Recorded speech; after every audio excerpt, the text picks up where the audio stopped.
इस आदमी का नाम माइकी होता है, जो जिंदगी में कुछ भी बड़ा हासिल नहीं कर सका था। इसलिए उसने एक ऐसा मिशन साइन कर लिया जिसमें उसे दूर किसी अनजाने प्लेनेट की यात्रा पर भेजा जाना था। पर उसने गलती से एक ऐसा प्रोफेशन चुन लिया जिसमें उसे बार बार मरना और फिर जिंदा होना होता है। असल में उसका काम यही था, स्पेस में जान हथेली पर रखकर खतरनाक काम करना। अगर वो मर भी जाता तो किसी को फर्क नहीं पड़ता। जहाज में नीचे एक बड़ा सा टैंक था जिसे रिसाइकलिंग स्टेशन कहा जाता था। माइकी के मरते ही उसकी बॉडी उस टैंक में फेंक दिया जाता। वहाँ उसका शरीर रिसाइकल होता, उसका सार निकालकर 3D प्रिंटर में डाला जाता और कुछ ही घंटों में उसका एक नया शरीर तैयार हो जाता। उसकी यादें भी स्कैन करके एक चिप में स्टोर कर ली जाती और ये यादें हर बार जुड़ती जाती, कभी मिटती नहीं थी। आज लंबी यात्रा के बाद उनका जहाज आखिरकार एक अनजान प्लेनेट पर पहुंचा। इस प्लेनेट पर लंबे समय तक जीवित रहने के लिए माइकी की नौकरी आखिरकार काम आई। उसे सबसे पहले उस ग्रह पर उतारा गया ताकि वो ये पता लगा सके कि हवा में कोई अनजान वायरस तो नहीं। और सच में उस प्लेनेट की हवा में एक अजीब और अनजान वायरस था। वैज्ञानिक दिन रात मेहनत करते रहे। माइकी की बार बार मौत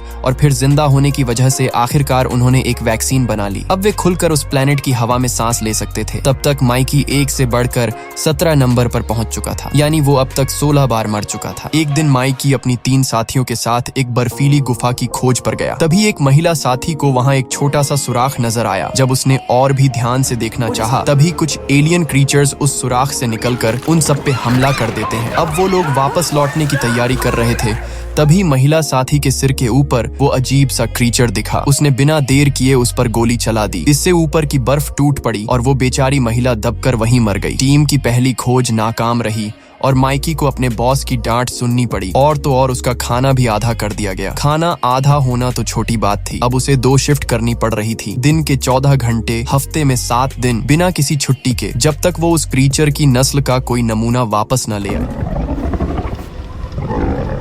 I'm still good meat. I'm perfectly good meat. I taste fine.